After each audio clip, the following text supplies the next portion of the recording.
infância? Como que você chegou até a advocacia e está aqui hoje falando com a gente sobre legislação antirracismo? Bacana. Olha, apesar de eu aparecer significativamente em algumas mídias, essa é uma pergunta que me fazem pouco. É interessante, né? Qual que é a trajetória? Porque às vezes as pessoas acham que a gente brotou, né? Como se diz no Rio, brotei, né? Brotei aqui e tal. E não, é uma caminhada, eu sou abecedense, eu sou do ABC mesmo aqui, apesar de eu ter nascido no Ipiranga, em São Paulo. Meus pais eu posso dizer que meus pais são retirantes da Bahia, vieram do interior da Bahia, depois moraram ali perto da capital, Salvador, minha mãe de Feira de Santana, meu pai de Salvador. Vieram para cá, né, com aquela vida de luta, e eu fui radicado aqui no ABC Paulista. Então eu cresci com essa questão aí das fábricas, fazer Senai, né, ser operário e tal, e eu não me identifiquei com o trabalho de empresa mesmo, mas era a carreira natural. Minha primeira formação técnica foi no Almirante Tamandaré, em eletrotécnica. Né? Então eu era eletricista de manutenção, fui concursado da Eletropaulo. Nossa, grande emprego esse. Fui concursado na Eletropaulo, olha aí que coisa. Concursado como eletricista. Mas era um sonho. Era um sonho, Eu era eletricista de torre de transmissão. Então eu trabalhava com torres mesmo, né? Com alta tensão lá, 130 mil volts. Aí eu acho que eu tomei muito choque, deu um tilt e eu acabei querendo fazer direito, tudo a ver, né? E com muita luta, brigando, mas eu convivi com a questão da militância de movimentos negros e tal, desde os 12, 11 anos ali, eu já envolvido com a questão do hip hop. Durante a faculdade de Direito, a gente fundou o jornal Vagão Negreiro. Mandar um abraço aqui para os companheiros aí de Mogi das Cruzes, os que atuaram no Vagão Negreiro. A gente tinha um jornalzinho lá interno, tinha a questão do hip hop, a gente criou o projeto Hip Hop no Mundo de Deus, mais de 30 grupos de hip hop na época atuando, e a gente estava lá para poder falar de política, de melhores condições sociais, de acesso, que é o que as pessoas não conseguem entender hoje, né? Que a gente luta muito. Você luta por igualdade, todo mundo é igual. Eu falo, amigo, não é a questão de ser igual, é a questão de acesso. E isso moldou a minha personalidade. Em tudo que eu faço é uma coisa que eu não consigo abandonar, porque foi muitos anos, eu estou com 45 anos, então são desde os 11 trabalhando nessa seara, eu não consigo abandonar essa consciência social. Né? Eu sou advogado, sou empreendedor, sou empresário, acredito no empreendedorismo, acredito sim na geração de emprego através do empreendedorismo e tudo mais, mas eu não abandono essa origem, essa militância social. O Elton é um pouco disso. Né? E fui o autor da primeira peça de teatro totalmente afro-brasileiro e com alunos do Educafro. Infelizmente eu desconfio que também foi a última aqui no Teatro Municipal de Santo André, que foi o Acorda Valdeci, que depois eu não vi um projeto prosseguir em cima disso, eu e o Marco Xavier. E então eu não consigo abandonar isso, e muito provavelmente quem me acompanhar vai ver esse tema ser recorrente até o final da minha vida. A gente pode começar o nosso tema pela Constituição? Podemos e devemos, né? Sim. A lei maior. É interessante, ela é emblemática, né? Se você parar para pensar que a Constituição de 88, ela está há exatos 100 anos da abolição. É uma coisa emblemática isso, né? E é uma Constituição que ela é chamada de Constituição Cidadã. Se você falar onde está, né, que a questão é onde está a questão da igualdade racial, da igualdade de gênero, onde ela está na Constituição? Eu tenho que dizer que em toda, porque é uma matéria transversal na Constituição, porque ela aparece no preâmbulo. é o preâmbulo da Constituição. Então, quando você pega a Constituição e você puxa o preâmbulo, ele está ali para dizer exatamente, dar o tom do que tudo vai acontecer. Então, ele começa lá: nós, representantes do povo brasileiro, reunidos em assembleia, Constituição tal, né, no Estado democrático.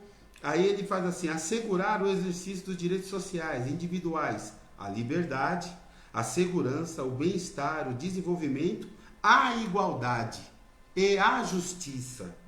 Então, quando você coloca, e ela continua para frente, né, falando de fraternidade, ela traz um tema que até hoje parece que alguns meios não entenderam: pluralista.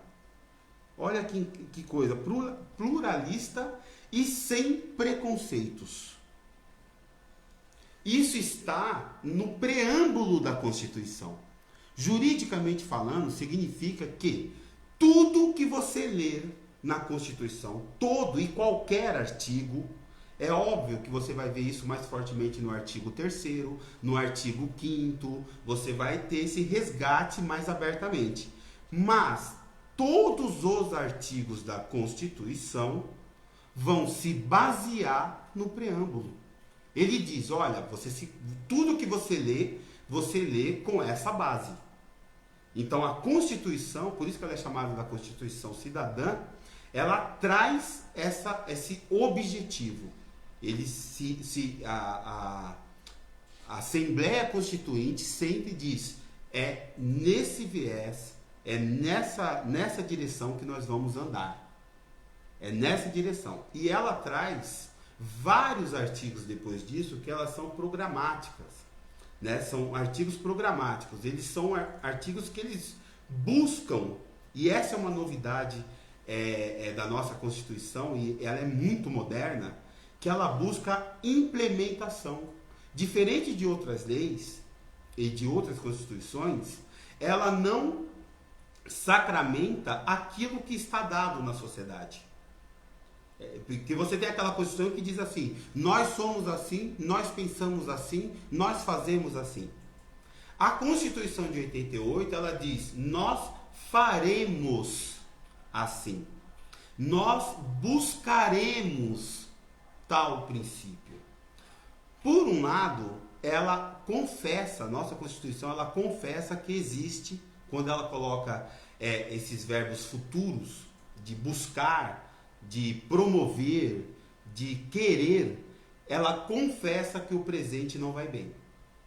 Então a nossa Constituição, ela confessa que existe uma desigualdade, que existe um preconceito, que existe problemas na sociedade. E ela diz: nós vamos construir, né, ou desconstruir esses problemas daqui para frente. Eu já ouvi, naqueles momentos que a gente discutia cotas, uma série de outras ações afirmativas, e mesmo ações tipo saúde e população negra, as pessoas dizendo o argumento de que a gente está racializando, né?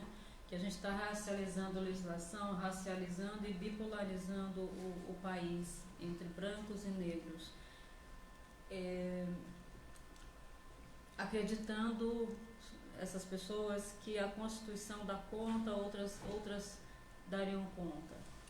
Vamos lá, eu estou numa fase da minha vida... Quarentena. Eu estou numa fase da minha vida que eu não estou com muito saco para fazer média. Tá? Então eu não tenho mais tempo para isso, nem idade, respeito. Eu já estou com cabelo branco, então agora eu posso já começar a falar. Eu estou com barba branca, gente. Então já dá para falar. As pessoas que alegam esse tipo que trazem esse argumento, elas têm duas saídas: ou elas são ignorantes ou elas estão usando de má fé. Então eu estou falando abertamente: ou você é ignorante no assunto, ignorante no sentido de não conhecer, de não parou para pensar e está falando de achismo, você está falando da boca para fora o que você acha, né? Não vou ser mal educado aqui, mas você está falando, já deu para entender, tá? Você não sabe do que você está falando, amigo. E se você souber do que está falando, você é um calhorda, porque você está usando de má fé. Ponto. Não tem duas saídas. Porque a pessoa fala assim: vocês estão separando a sociedade. Ô parceiro, é muito fácil você morar no jardim ter segurança, ter escola, ter educação, né? E o outro morar sem esgoto. Olha só, você tem educação, segurança, você tem rua asfaltada e tem na mesma cidade, você tem um bairro que não chegou saneamento básico. E você fala, vocês estão querendo separar as pessoas, como se a gente já não fosse separado, não, imbecil. Você me desculpa, eu sou obrigado a falar, você é um idiota. Porque quando eu nasci, a sociedade já era separada.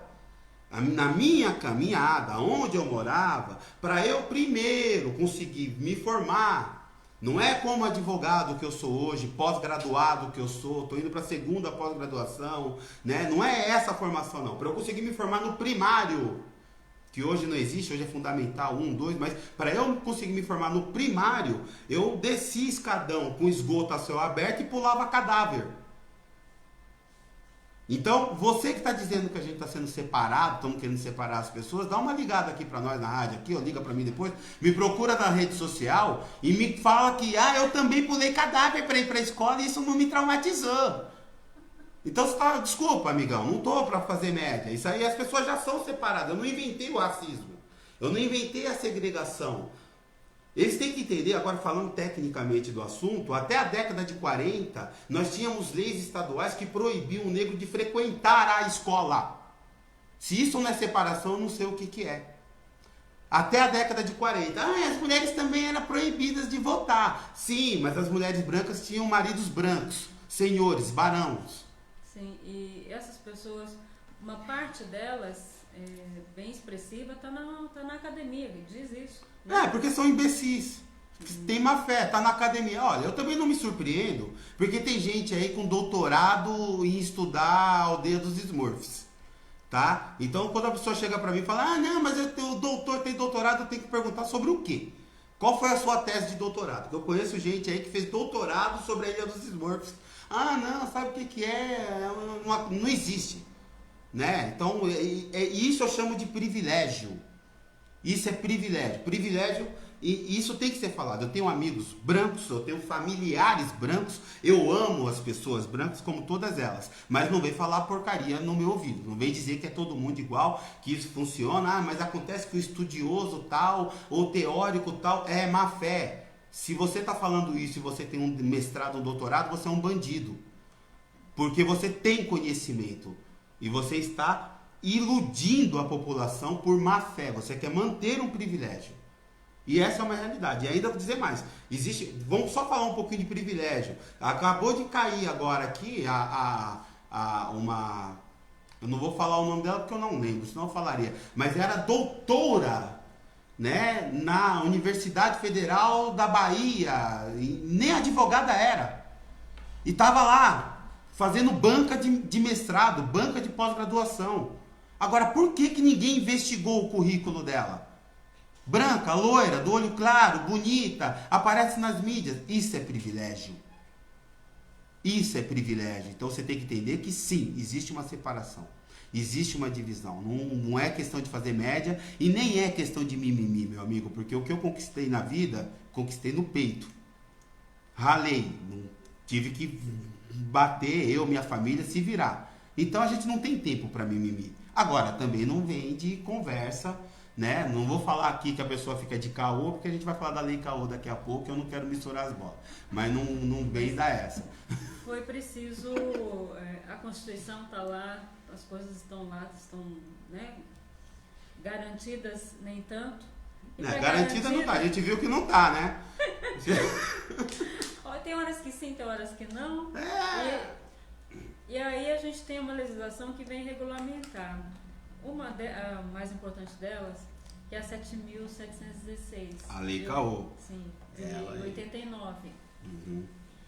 Ela vem regulamentar, certo?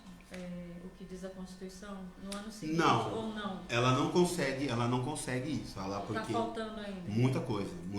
Tem outras, por exemplo, a 7.716, houve legislações, decretos, tá? Por exemplo, tem um decreto que é o 4228 de regulamentação de terra quilombola, que é um decreto, né, que foi pro STF e tal, voltou, tá valendo. aquela forma de regulamentar. Certo. Essa 7.716, ela regulamenta os crimes raciais, certo? Então... A diferença é essa. Não. E tem outras legislações que vão garantir acesso à terra, à educação. Então, na verdade não. Vamos pensar um pouquinho o seguinte, ó. Essa 7.716, ela veio um ano depois da Constituição. Sim. Ela é de 89. E aí a gente tem que pensar que as leis, elas avançam conforme a sociedade. A Lei Caô, ela atacou aquilo que era muito visível na época. Então, o que ela vem trazer? Só que ela também é muito moderna, porque ela ataca diretamente o racismo institucional. Isso é muito interessante de você perceber, porque ela vem assim, negar acesso, negar entrada em concurso público, negar emprego, negar promoção dentro do emprego. Então a Lei Caô, quando você pega, ela é toda nesse sentido. E ela não ataca, por exemplo, relações interpessoais. Ela não ataca, ela não fala sobre isso, porque não é o objetivo dela. A Lei Caô, ela vem trazer aquele racismo mais estrutural. Ela vem atacar aquele racismo estrutural, ela vem denunciar e atacar esse racismo estrutural. Essa questão de você ter um elevador de serviço, e o social, a pessoa ter que ir pelo elevador de serviço, que era mais comum na época que a lei foi feita, em 89. Hoje isso não existe muito mesmo, porque as pessoas gritam, batem, dão no orelha, então as pessoas se metem menos a besta, mas ainda existe em alguns lugares, né? Mas a Lei Caô, ela vem muito no sentido de atacar o racismo estrutural. Agora, aceitamento, regulamentação de terra, quando você fala de outros direitos, saúde da população negra, isso só veio acontecer com o Estatuto da Igualdade Racial. Que aí você já está falando de... Eu não lembro aqui o ano. A diferença entre proibir o racismo, a discriminação e promover igualdade. Essa que está nessa diferença. Sim. A 7.716 vem no sentido de proibir. Tem penas, inclusive está lá na legislação as penas de reclusão, que estão sujeitas às pessoas que cometerem aqueles crimes. Você vê que, por exemplo, lá já estava previsto, está previsto até hoje, a prisão de você ter símbolos nazistas. E promover símbolos nazistas. Recentemente nas redes sociais você viu a polícia mais de uma vez prevaricando, porque algumas pessoas ostentaram símbolos nazistas, promovendo o nazismo, e os policiais chegaram com o discurso do deixa disso, né? Não vamos fazer um BO, então não sei o que a gente pode fazer. Não é tão grave assim. Não é tão grave, mas está na lei. De 3, se eu não me engano, é de 3 a 5 anos, de 2 a 5 anos de detenção. Tinha que ser conduzido e preso em flagrante, né? Mas nós temos essa cultura de quê? Né? Nós temos essa cultura, infelizmente, nas instituições, de ser racista. Agora, tem uma coisa que acontece nos crimes raciais que não são... não vai lá no boletim como crime de racismo, mas como injúria racial. Explica pra gente essa diferença. Entrou na 7.716 isso. Foi depois incluiu esse... foi incluído, foi regulamentado depois. Ela não veio direto na 7.716. Ela já tinha a previsão, depois foi regulamentada e aí foi criado o crime de injúria e o crime de racismo. Mas são duas coisas diferentes mesmo. E o entendimento é um pouco até complicado. A injúria racial, você está falando das relações interpessoais. É uma pessoa para uma pessoa determinada, ou um grupo para um grupo determinado, ou uma pessoa para um grupo, ou um grupo para uma pessoa. Né? Quando você tem uma torcida de futebol, olha que interessante, uma torcida de futebol ofendendo racialmente um jogador, aquele crime ali é de injúria racial por parte de quem está gritando.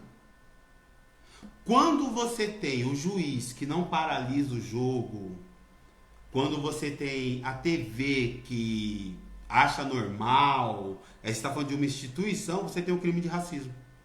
Sim.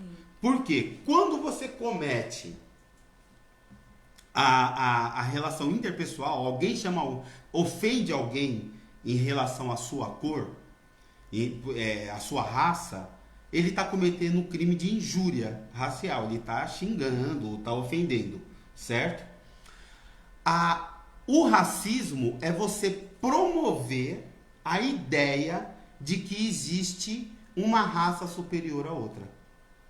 É você promover, então ele é contra a coletividade. O racismo é sempre algo contra a coletividade, é algo maior. E por que ele é um crime tão grave? Porque o racismo ele anda na régua, né, do genocídio. Quando você pega os genocídios espalhados pelo planeta que aconteceram, a grande maioria dele teve motivação étnica, racial. Então, por que o racismo é um crime tão grave? Porque o racismo leva à guerra. O racismo ele leva à extinção de povos. Nós estamos falando de buscar eliminar um grupo de pessoas. Agora, quando uma pessoa xinga a outra, ela está, digamos o seguinte, que ela está comprando essa ideia racial. Ela está sendo influenciada por essa ideia, que é o racismo, e está cometendo um ato racista. Ali ela está cometendo a injúria racial. É de uma pessoa para uma pessoa. O racismo ele é mais abrangente. O potencial ofensivo dele é maior. Agora, uma instituição, mídia, TV, instituições em geral, privadas ou públicas, se ela não toma por omissão, por ação ou por omissão, ela permite uma injúria racial, por exemplo, ali ela, no meu entender, ela está cometendo o crime de racismo, porque ela está, como instituição, promovendo a ideia de separação racial.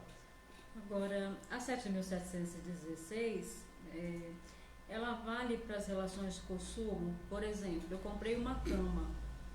Eu comprei lá a cama e me garantiram que vão entregar e vão montar a cama.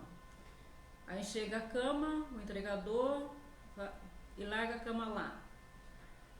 Eu posso inferir que se ele fosse numa casa de alguém branco, no bairro Jardim, ele não faria isso, mas na minha casa ele faz. Eu posso inferir que isso eu posso acionar isso como um crime? Não. Como base racial? Não. Pela diferença que ele faz entre a minha casa e o bairro Jardim? Não pode. É muito importante, e eu sempre tenho batido nessa tecla, que a gente não pode banalizar o Instituto.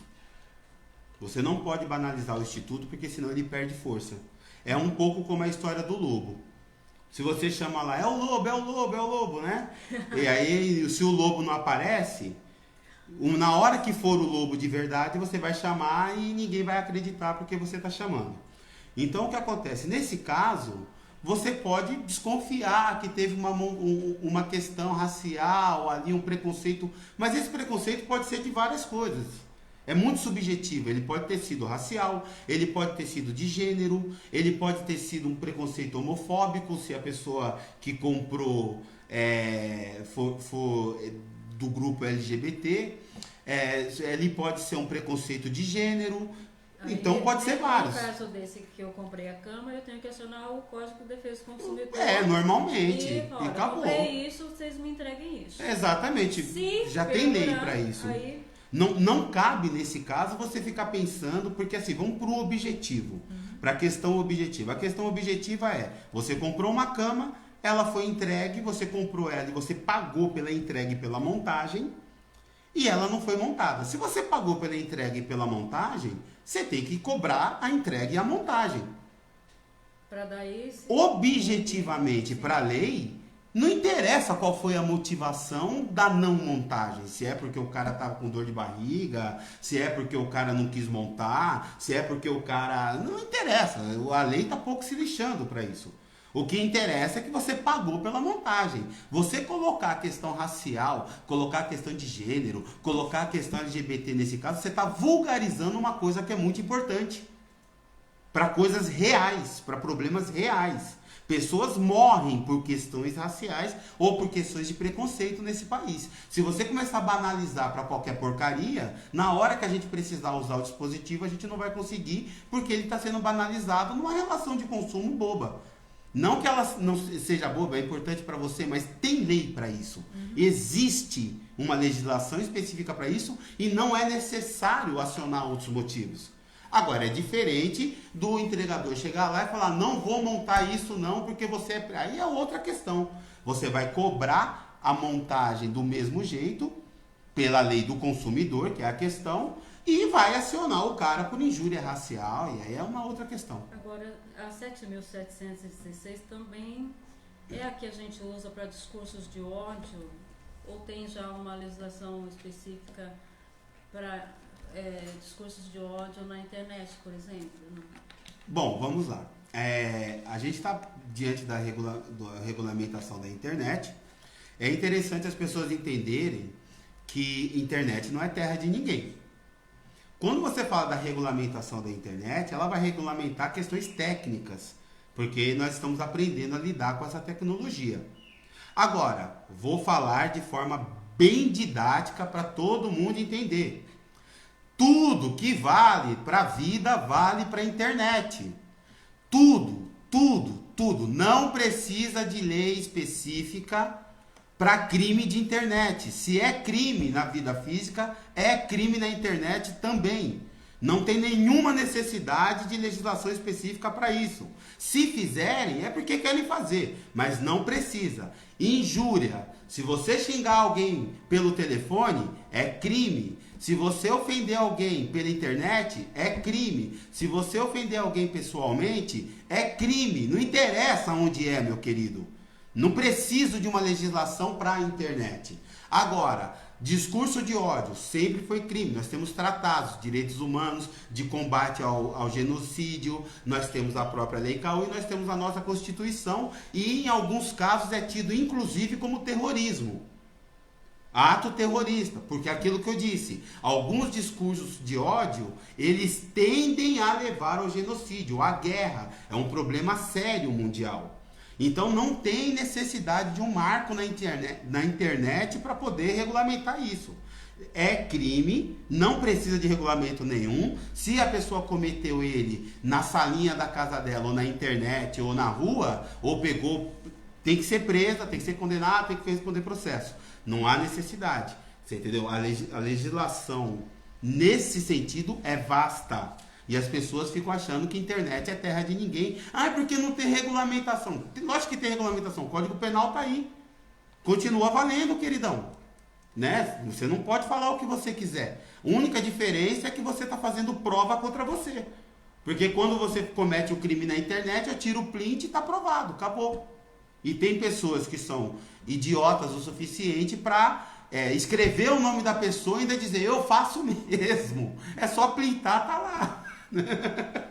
Nossa, gente, olha, tanta coisa ainda para falar, já são nossa hora. Eu falo bastante. Não, aqui é isso. O convidado aqui é trash. É hard. Aqui. Vamos deixar ele tomar uma água.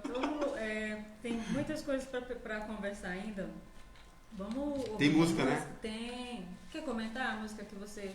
Que é o Colors? Colors? Ela é uma poesia maravilhosa, né? Eu acho que é uma música que ela traz muito a questão da aceitação, da autoaceitação. E ele fala, né? As cores que interessam pra mim, as cores as minhas cores favoritas. Então eu acho que eu escolhi essa música porque tá na hora da gente começar a favoritar as nossas cores. Olha lá. Né? Todas as minhas cores favoritas. Minhas irmãs e meus irmãos os veem como nenhum outro. Todas as minhas cores favoritas. É um bom dia para ser. Um bom dia para mim. Um bom dia para ver minhas cores favoritas. Haja cores. Minhas irmãs e meus irmãos os veem como nenhum outro. Todas as minhas cores favoritas. E eu vi que o Black Colors é um duo, né? Que é o Eric Burton e Adrian Quesada. Eu achei também, mas como que eu não conheço esse povo? Mas realmente, né? Os caras estouraram o ano passado. Deu tempo. Você vê que eu tô na crista da onda, né? Eu tô. Só. Você vê, eu tô na vanguarda aí, eu tô na vanguarda, né? Eu gosto. Só me faltava agora mandar uma música que eu não sei quem é. Não, legal. Conheço os caras, que os caras são bons. Né? Gostei muito, então vamos ouvir lá. Você lembra da festa do Tietê? Lembra? Então, é isso aí, ó. Minhas cores favoritas, é isso aí. Lembrou memórias. Das Memórias. festas do Tietê. Vamos ouvir Colors com Black Pumas. Sugestão aqui do Elton. E pensando na legislação antirracismo. Vamos lá? Voltamos daqui a pouco. Voltamos não, né? Porque a música continua, faz parte. Tamo aí.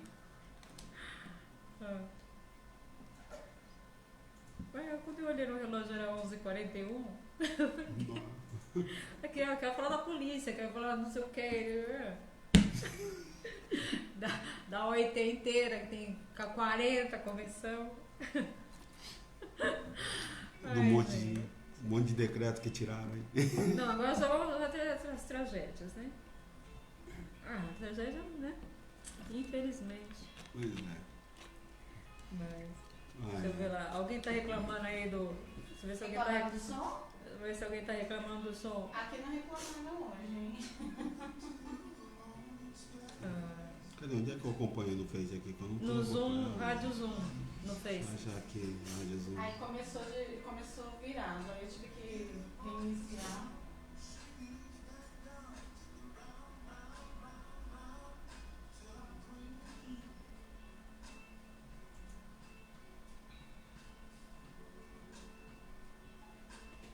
Não estão comentando ainda não. Eu acho que hoje a captação tá melhor.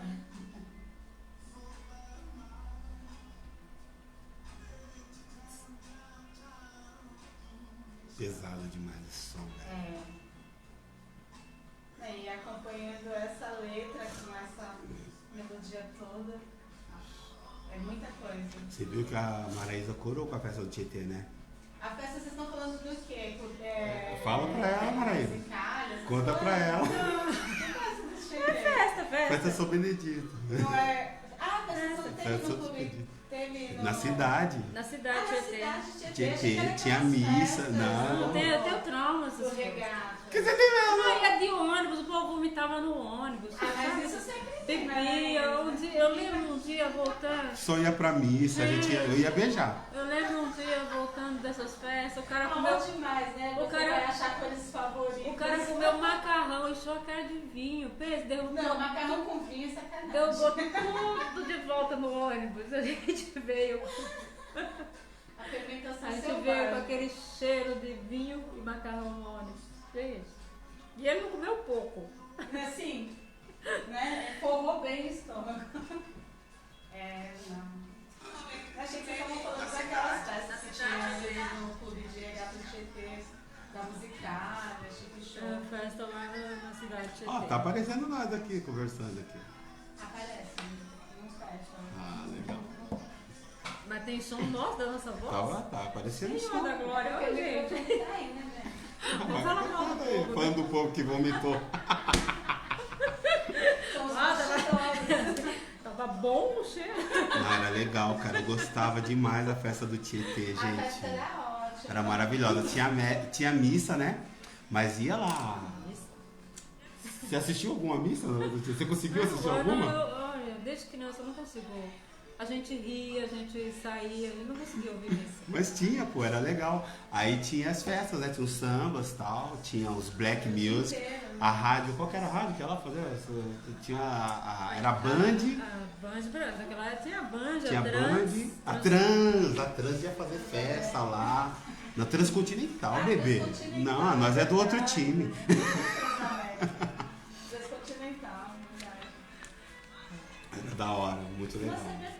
O que aconteceu com a Rádio Transcontinental? Tá lá ainda, não tá? Não existe. Não é rádio, né? Tá firme e Sim, forte. A gente ouve rádio, não. Não, e houve. tem que entrar para saber se vocês também estão transmitindo, pelo Face, é legal. Né? Eu fiquei triste quando faleceu a radialista lá, a famosa lá, a Gleide Xavier, né? Eu era fãzão dela. Uma que eu encontrei, a Claudinha Alexandre, Ah, ela que ajudou a terminar o nome aqui do programa. é sério? Num debate, eu falei, olha, você dá um novo programa, aí eu tava com uma muito grande, ela falou que era a história, a proposta era a história que a história não conta. Aí contei pra ela, tá difícil, porque o povo tá dizendo que tá grande. Ela olhou pra mim e falou, por que você não põe nossa história? Olha que legal. Resolvido. Você é nossa história, só você pode contar a nossa história e pronto.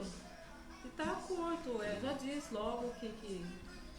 E é isso aí. Ó, deu uma compartilhada aqui pra...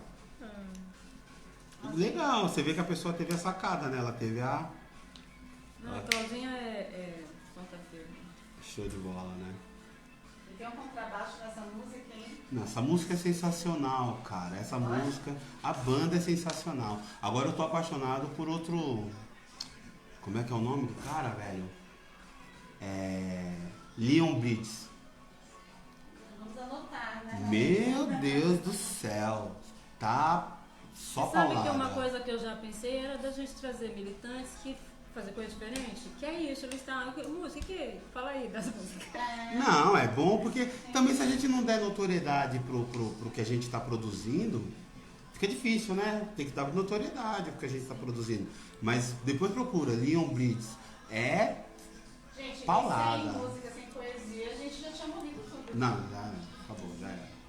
Mas pesado demais. Depois você dá uma olhada lá, que é... Se você tá achando esse pesado...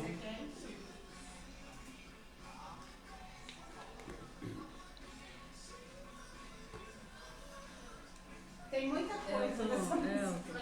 Muita coisa, né? Muitas emoções. Muita coisa junto. A gente tem o estatuto ainda. Vamos falar, pô. E desafios eu queria falar dos desafios de aplicação dessas leis. Ah, legal, acho que é... Porque o internacional, não sei se vai... Não, entra no estatuto e no desafio e já faz... É uma fala só, né? Sim. Porque o estatuto é um dos exemplos aí do que a gente não conseguiu aplicar, né?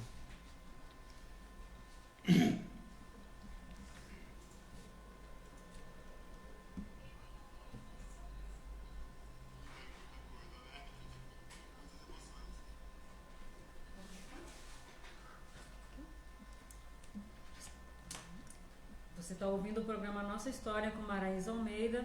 Acabamos de ouvir Colors com Black Pumas, sugerida pelo nosso convidado Elton Fezan, que está aqui com a gente hoje, tratando do tema legislação antirracismo. No bloco passado, anterior, a gente estava falando da 7.716, como ela funciona, da Constituição. A gente vai entrar agora no Estatuto da Igualdade Racial, que é a Lei 12.288 de 2010. Queria que você comentasse sobre ele, o nosso grande estatuto, e também, já juntando, os desafios para aplicar essas leis, tanto a 7.716 quanto o estatuto. Pois é, gente, falar do estatuto, né? O Estatuto da Igualdade Racial no Brasil, ele é um marco mundial. Porque eu não consigo falar de América do Norte e Europa, mas pelo menos na América Latina, né? Ele foi, eu acho que a única grande tentativa de reparação histórica com o entendimento correto que quando a gente fala sobre reparação. Porque quando você fala em reparação, muitas pessoas não conseguem entender o que é isso. Fala, mas é reparação? Vou pagar indenização? Não, reparação é a disposição de você elevar um grupo ao patamar de igualdade. Essa que é a questão da reparação histórica. Né? Não estou querendo que o governo vá lá me dar bolsa na minha casa, me dar uma graninha, não é isso. Ela é coletiva.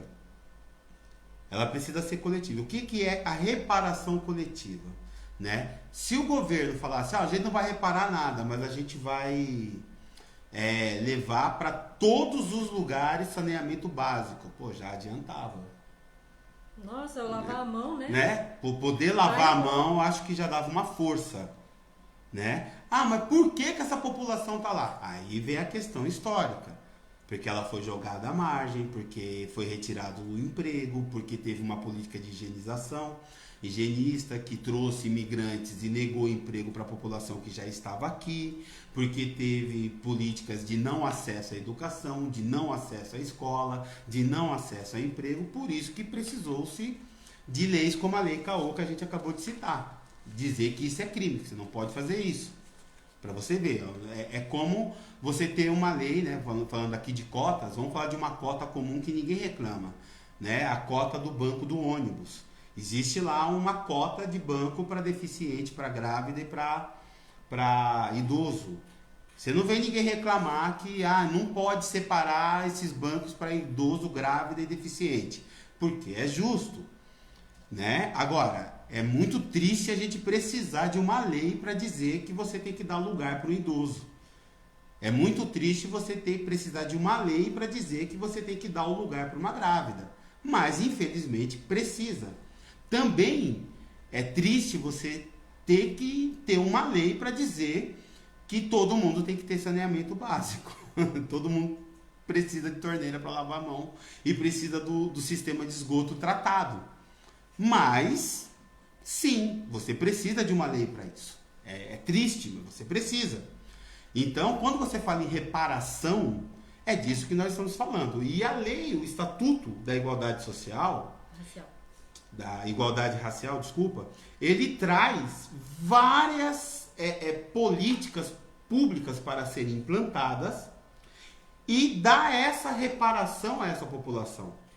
Ele fala desde o assentamento de terras até a questão da saúde da população. Quando você pega dados sobre a saúde da população negra, você vê coisas absurdas, como uma maior mortalidade de grávidas, porque não é levado em consideração a questão da pressão arterial. Então, temos um biotipo diferenciado e precisamos de um tratamento diferenciado. Mas por que precisa de uma lei para isso? Porque a saúde é pública, porém o desenvolvimento e os estudos da saúde não levam em consideração essa população. Logo, ela fica prejudicada no momento do atendimento. É que a gente tem falado sempre aqui do apagamento da história, né? No pós-abolição e essa vigência da ideia de que no Brasil existia uma democracia racial. Hoje, acho que a gente não encontra ninguém que vá sustentar isso. Encontra. Não, mas é alguém de boa fé, né? A gente encontra gente defendendo que a Terra é plana, pô.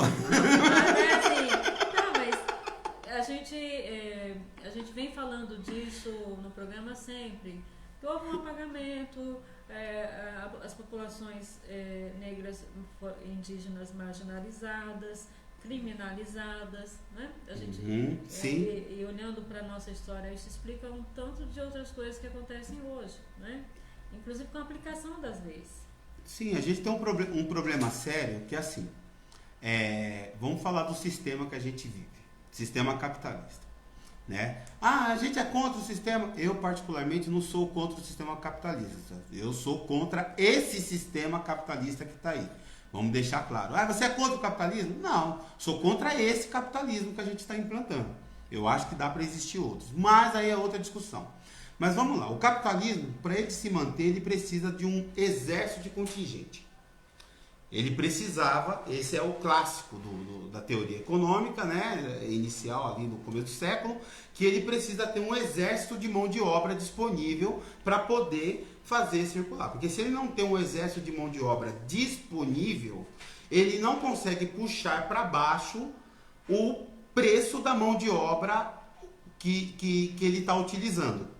Então ele só consegue ter um tal do salário mínimo, e quando eu digo mínimo é no sentido de mínimo, bem mínimo, porque ele tem um exército de mão de obra disponível para assumir o posto se esse funcionário se negar ou não quiser trabalhar, ou não puder trabalhar. Então ele tem ali um exército reserva, é o pessoal que está no banco reserva, certo? O que aconteceu com o segmento?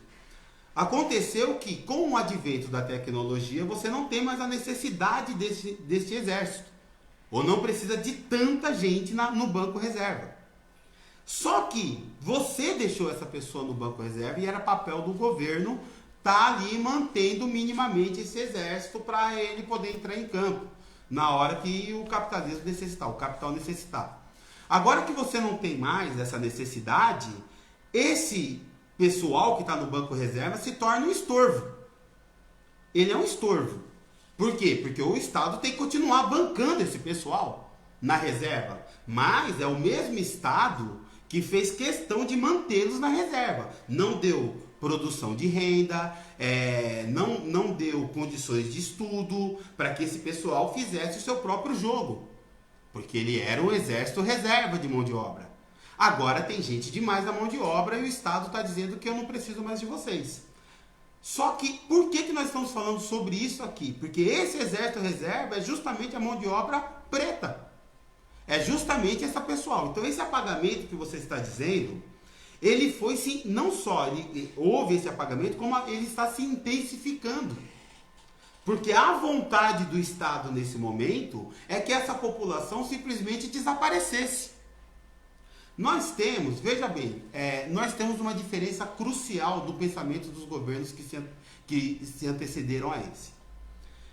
No governo anterior, e aí goste quem gostar, e ainda vou dizer aqui, ó, não sou petista não, mas você tem que falar a verdade. Tem que falar que foi lá naquele governo, tá? Foi nesse governo que se tinha a visão de que, sim, o capital avançou e a tecnologia está cobrindo o local dessa mão de obra. Precisamos incluir essa população, ou pelo menos o que a gente conseguir, o máximo que a gente conseguir, incluir essa população nesse avanço tecnológico para que ele consiga produzir sozinho, para que ele consiga agora se qualificar. Quando você pega um governo hoje, me parece que o objetivo é: precisamos eliminar essa gente, porque ele é um prejuízo. Ainda tem que dar R$600 todo mês. Aí ó, tô tendo que pagar 600 cruzeiros para esses caras aí. Eu queria dar 200, mas o Congresso deu 600. E esse povo não produz, esse povo não faz nada, esse povo não gera renda. É um povo vagabundo, é um povo que não quer trabalhar. Então, para mim, o ideal é eliminar, porque aí eu acabo com o problema. Só que, historicamente, foi o Estado, aí não é esse governo, são todos os governos anteriores, que fez essa população não se educar, não se preparar, não ser produtiva. Então, a periferia é pouco produtiva, tecnologicamente falando? Sim. Por quê? Porque não está incluída. Porque não foi ensinada. Porque não teve acesso à educação. Vou voltar de novo a isso que me incomoda. Não tem saneamento básico. Você quer que o cara tenha internet em casa? Não tem água para lavar a mão. E você quer que o cara seja produtivo. Aí me vem uns caras, vou até citar nome aqui. Tem 2 caras da internet aí. Vou citar nome direto porque, como eu disse, eu tô ficando velho.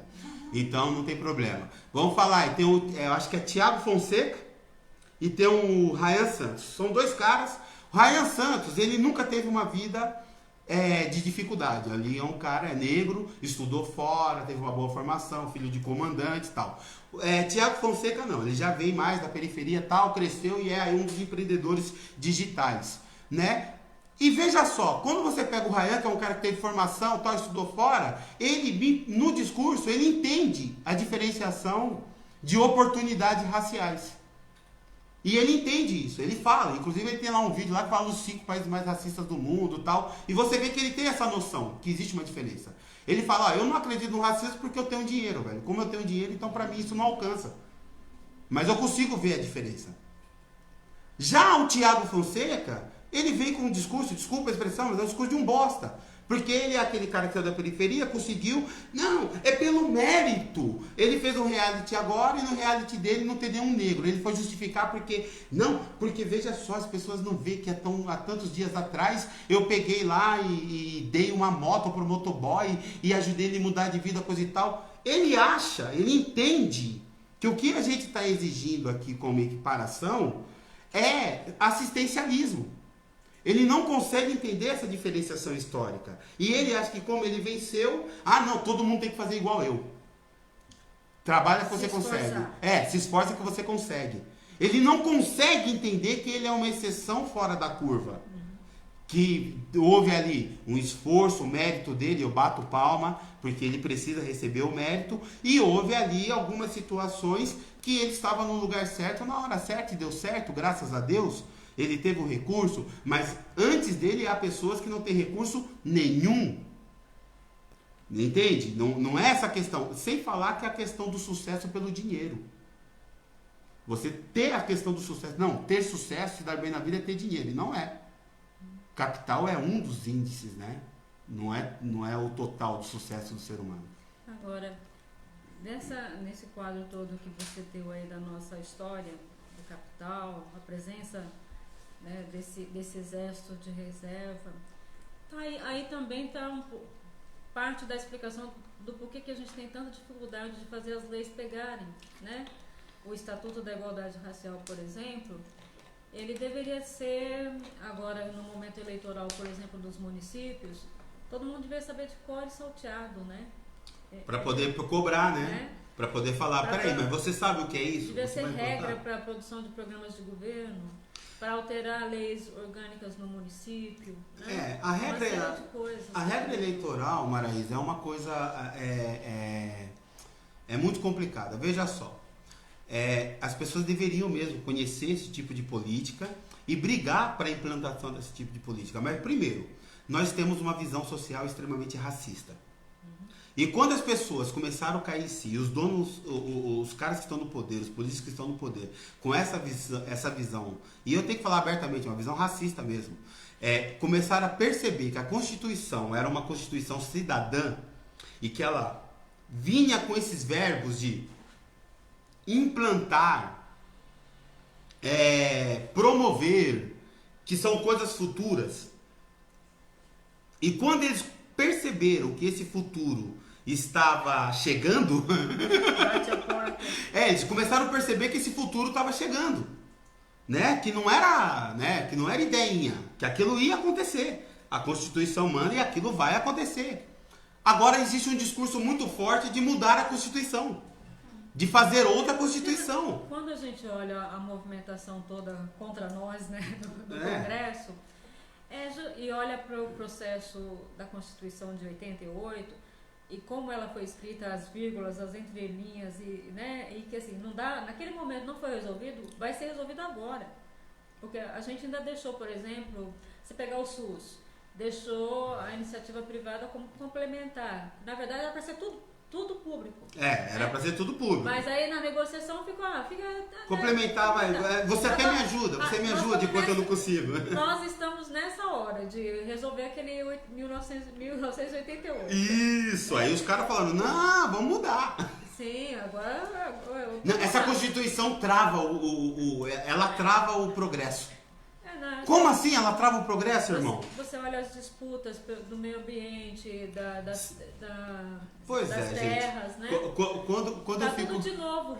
Quando eu fico vendo que a gente poderia, né, entre as várias opções das últimas eleições, a gente poderia ter agora aí um ambientalista e um médico, que seria muito conveniente no momento de defender a Amazônia e no momento de combater a pandemia, né? A gente poderia ter um... Me dá uma tristeza, tal. Se quiser me xingar, pode xingar, não tem problema. Não, vocês sabem que vocês pisaram na bola, né? Então, vocês... Pois é, enfim. Mas o que acontece? Agora eu tô dizendo aí, né? O pessoal pisou na bola. Eu não... nós não. Eu não elegi ninguém que tá aí, não. Vocês. As pessoas precisam assumir. Não, tem que assumir. Você, cara, pá. Não tem nada a ver com isso aí, não. Mas, enfim, quando você pega... E você fala sobre a gente falar sobre a Constituição, por que a gente não implementou ainda o Estatuto da Igualdade Racial? Por que a gente ainda não implementou a Constituição Federal? Existe uma resistência. Porque toda vez que você fala de igualdade, você está falando de equiparar. E aí eu vou ser de novo bem didático. Pensa que você tem 10 bolinhas, mas um amiguinho tem 7. O outro amiguinho está com 3. Tá justo? Não tá justo. Aí você precisa tirar 2 bolinhas de um amiguinho e dar para o amiguinho que tem 3. Aí o amiguinho que tem 7 bolinhas faz protesto. Porque ele acha que é direito dele ter 7 enquanto o outro só tem 3. Ele não percebe que ele está muito perto do 10, que é o absoluto, e o amiguinho está muito perto do 0, que é o nada. E ele quer fazer protesto pelo direito de continuar com 7. Porque ninguém gosta de perder. E equiparação é isso. Não, você pode passar aqui um século discutindo. Qual que é a dificuldade de implantar? A dificuldade de implantar é que o amiguinho que tem 7 não quer perder 2 bolinhas. E olha que ele ainda vai ficar com 4, com 5. Mas o amiguinho que tem 5 vai defender o que tem 7, porque acha que a gente quer tirar o dele. Ah, não. É, o amiguinho que tem 5 acha que o 7 é dele. Calma, tá vendo? O que você faz? Aí. A menina tem que ficar quietinha ali, ó. Não, você vê, eu provoco. Essa que vocês ouviram aí é a Drica, entrando no debate. Que bom, né? Vamos lá. Não, é essas coisas, é isso que eu tô falando, você entendeu? Não, o que é pior é o seguinte, é o amiguinho que conseguiu 3,5, 4. Sim, é o amiguinho. Aí ele abraça o cara que tem 7 e começa a fazer piquete com o cara que tem 7. E fala, é isso aí, esses golpistas estão querendo aí, esquerdista vagabundo, você tá com 3 bolinhas, pra que você quer 4? Sabe por que você tem 3 bolinhas? Você é vagabundo, você não deveria ter nenhuma. Então, meu amigo, é por isso que é difícil de implementar, porque a gente está num país de idiotas. Você entendeu? O pensamento é esse. Aí, não, e o pior, os caras são tão vigaristas, velho. Desculpa, né? Os caras são tão vigaristas que eles fazem o seguinte. Não, vamos debater sobre isso. Aí ele pega o pobre coitado do Zé, né? Que não teve muita informação, mas tem boa vontade. E o cara tá lá lutando por mais direito. E bota na banca para discutir com o doutor lá de pá, né? E aí o cara engole o cara, fala, tá vendo? Não, isso não é debate, queridão. Então, aí eu tô mandando um recado direto aí para algumas mídias aí. Procura alguém do seu tamanho, lindão. Quando você quiser debater, chama nós. Tá bom? Não fala porcaria com o pequeno, não. Chama a gente, que é doutor. Chama a Drica também. Não, porque tem esse tipo de. Como é que a gente chama? Estelionato ideológico. Pois é. Você entendeu? Ficou famoso. Teve babaca que se elegeu com isso. Pegava o microfone, ia lá pro meio da rua. O que você acha disso? E o que você acha daquilo? E não sei o que. E não sei o que lá tal. Mas ele pegava só o sem noção. Né? Por que ele não pega o cara qualificado pra falar, não, vem aqui, amigos, bota o microfone na nossa cara pra gente debater? Aí não, né? Fica difícil. Pois é, gente, olha, nosso tempo está se esgotando. A gente... Tô sentindo que eu não vou ser mais convidado, não, gente. Não, a gente vai ter que dividir os temas em 3, 4, né? Programas, assim, uma série de legislação. Porque a gente ainda queria falar um pouco da legislação internacional, que foi agregada à nossa Constituição, né? Ao nosso sistema jurídico. Eu posso falar uma coisa rapidinho sobre isso? É nesse sentido. Queria que você comentasse sobre essas coisas. Vou até puxei aqui, eu deixei. As convenções, né? E você estava me dizendo que um monte de coisa aí já não tem mais, já era. Na surdina aqui. Nós, quais? Não, vamos falar aqui. Porque o que acontece? Aí me mandaram, né? Existem vários decretos que eles ratificam, né, tratados internacionais que é de promoção da igualdade, de combate ao genocídio, alguém passou por coronavírus aí. De combate ao genocídio, de combate ao trabalho infantil, igualdade de remuneração de homens e mulheres, tal. Discriminação em matéria de ocupação e emprego, a Convenção Isso, mas teve, né, um decreto, o decreto 10.088 de novembro de 2019. Vou falar de novo. 10.088 de 2019. tá? Que é para ninguém falar que não tal. Esse decreto, ele revogou vários tratados, na verdade, não tratado com o Tratado Internacional, mas ele revogou essas convenções dentro do Brasil. Então era ratificado pelo governo brasileiro, ele ratificou vários outros e vários ele revogou, falou, aqui dentro não está valendo. E o Brasil perde com isso, gente. Por quê? Porque a gente fica mais perto dos bárbaros do que mais perto a gente caminha para a barbárie, né? Porque essa coisa do cada um é cada um.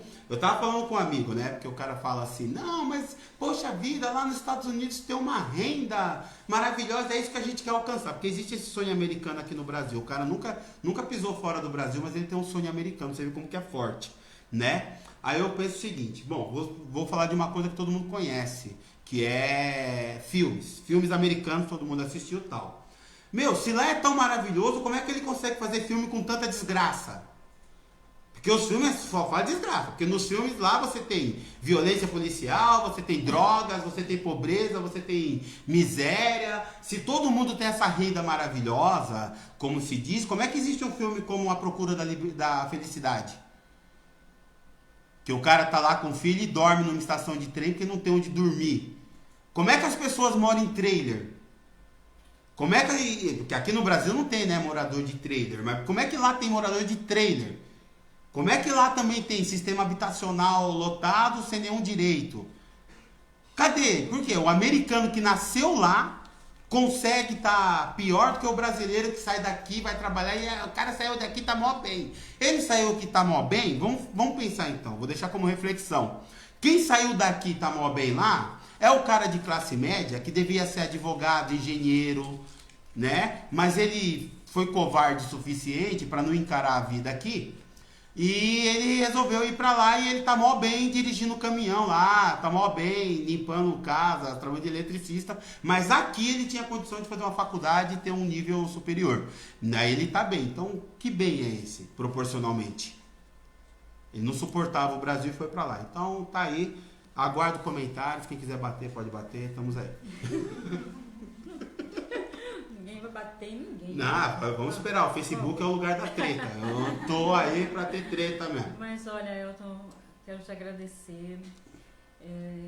Com certeza a gente tem o tema das ações afirmativas e tantos outros, se a gente pensar o sistema jurídico, a polícia, né? A realização dos servidores, uma série de questões que nos atinge diretamente, né? A população negra e empobrecida dessa terra. Muito bom falar empobrecida, porque não é a população negra, ela não é pobre, ela foi empobrecida. Tá? É bom, Com certeza vamos ter outros momentos. E a proposta do programa é trazer as pessoas que estão por aqui, na região do ABC, né? Que é um espaço da gente, para as pessoas se conhecerem também, trocar, né? Daqui sair. É bom, é importante, né? Trocar figurinha, tá juntinho. É bom. O espaço da Zoom, da Rádio Zoom, e nosso programa está sempre à disposição. Obrigada. Nós vamos terminar com uma música que quem canta é Nina Simone, uma composição do Charles Aznavour e Marcel Stelman. É uma gravação de 1965. E nela tem consta lá nessa música uma frase que está poderosa nos memes com a Nina Simone, que é, uma certa hora da música, o nome da música é Você Tem de Aprender. You've got to learn. Você tem que aprender. E uma certa hora da música, lá pros finalmente, diz assim: você tem de aprender a sair da mesa quando o amor já não está sendo servido, para mostrar a todos que você é capaz de sair sem dizer uma palavra. Você tem de aprender a esconder sua tristeza e continuar vivendo como antes. Mas é bom pensar no amanhã. Nina, Nina, Nina, Nina. Vamos lá. Próximo, vamos ouvir You've Got to Learn, com a Nina Simone. Próxima segunda-feira vai estar aqui a Catiara Oliveira, que é assistente social do Quilombage, coletivo Quilombage. Ela também é da rede de Proteção e Resistência contra o Genocídio, ela vai estar com a gente contando a história da rede, do funcionamento, como é que é essa articulação aqui na região do ABC, que é uma rede de proteção, na verdade, à juventude negra, né, aos povos negros que são vítimas de genocídio. Para nós, genocídio, né, infelizmente, ganhar esse espaço, né, a narrativa de que é um genocídio ainda é uma luta.